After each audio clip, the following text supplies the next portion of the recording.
going on, Warriors? So everybody loved the stick work on the heavy bag the other day, so I just thought I'd do another simple, super common combination and give you guys something else to work on. I don't know who started the trend, but it is absolutely a-okay to hit the heavy bag with an Eskrima stick. One thing that we want to remember when we're hitting the heavy bag though is I want to hit with the end of the implement here, right? So some people will kind of like graze it, which is probably natural because we want to hit the last 2 to 4 inches. But when I hit the bag, I want to have positive contact. So I'm going to hit with a little more depth than I normally would. Okay, let's look a little bit at striking. And I'm going to use the basic standard 6 or heavy 6 Sinawali. So Sinawali is from a closed guard position that we just call Sarada. And I'm going to feed an angle 1, which is a forehand, cross the body, followed by a backhand, also crossing the center line. And then one more backhand that's retracting, and it's going to come under the arm. So I'm in the exact same position, but on the other side of the body. So now I'm going to go left forehand, cross over, right backhand, open up, retracting backhand this way. And in the Filipino terms, we say laptik for slash. So I'm slashing through the center line, and wetik is for a retraction or a wrist snap. But you know, if we're just using Western nomenclature, some English here, we can just say slash, slash, and jab. Okay, the last thing we want to look at before we hit the heavy bag is the placement of the hands in the guard. So a real quick tip, if you're watching other videos online, one of the ways I quickly spot expertise is the lack of form in the striking. What I mean by that is you'll see everybody has the same combination I'm about to do, but a lot of times you'll see people very wide. They might not have a lot of targeting, but the biggest thing I see is sort of this cone-in swing where the wrist comes and then the end of the object hits. You can immediately identify an expert if the end of the stick arrives first, and look how low my hand is at. See, I want this below my solar plexus. The reason being is this will still hit the target at the head. See, this green line is about even with the bottom of my chin here. And so if I do a proper strike, I should have this hand almost like at my navel is where the handle is at here. Okay, as opposed to arcing the arm and landing like that. See, now look at this problem here. My arm is on the same line as the strike.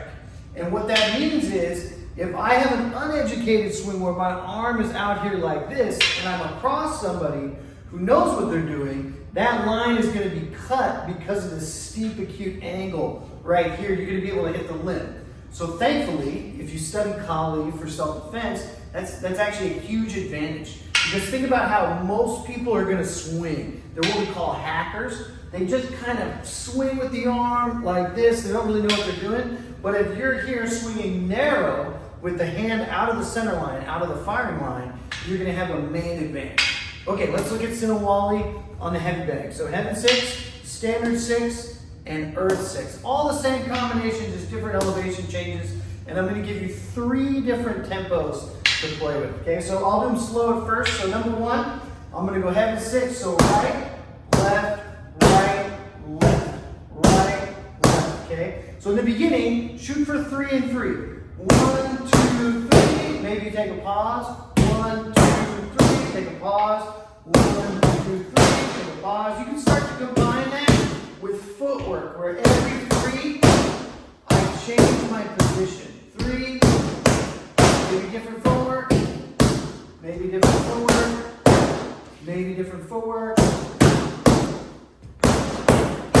Then the next tempo you're looking for is to have an even clip, a 1 and a 2 and a 3 and a 4, so the 6 counts will all come out smoothly. 1, 2, 3, 4, 5, 6, 7, 8, 9, 10, 11, 12, 13, 14, 15. And we're going to do that with every pattern. So standard 6 is going to be the same combination of 2 slashes and a retracting jab, but it's going to be high, low, high. High, low, high, like that. But still forehand, followed by 2 backhands. Forehand, followed by 2 backhands. So, and I would look to do the same thing. 3 beat, pause, 3 beat, pause, and then all together, 1, 2, 3, 4, 5. And then the last one is earth. first 6, which people tend to find the toughest, and I'll give you another tip. Remember what I was saying about bringing the handle to the navel? Sometimes when people go low, they always want to lead with an uppercut. And what that does is it shaves time off that could be better spent. So if I fire an uppercut, that could be good. It's a very valid shot, but it comes out kind of like a golf swing, and it's a little bit slower. So what I think about doing is chopping down to the knee this way. And that's what the target is, right? The knee. Okay? So I'm going to do the same thing on the bag.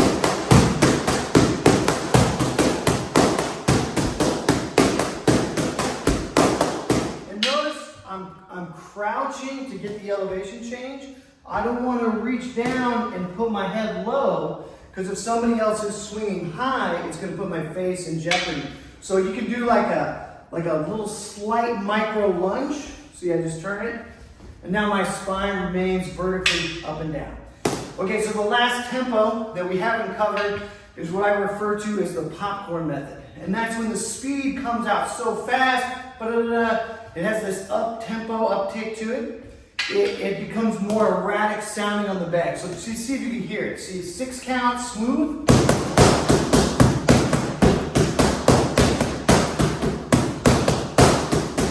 Or we did the pause.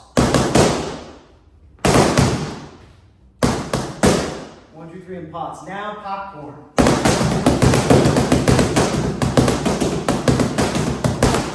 But you can see I'm still maintaining that same shape. And that's one of the reasons I have a line on the bag here, is I always want to check my accuracy. Because even more important sometimes than striking, I mean like pugilism, like boxing, I've got this much surface area of my knuckles to hit the object. When I'm using a stick like this one here, this is about 1/2 inch in diameter. So I want to make sure I have something I can see where I'm hitting. Because in the beginning, don't be surprised if you're sort of wandering a little bit.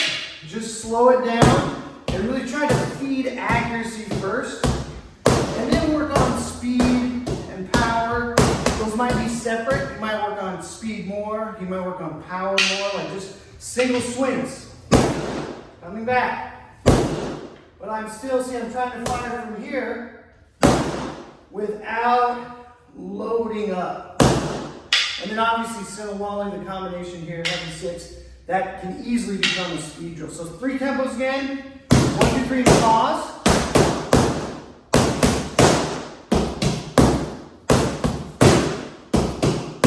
In class, you'll see a lot of beginners naturally sort of find that rhythm. And it's just, I think, from learning and crossing the sides. Okay, and then smooth. And popcorn.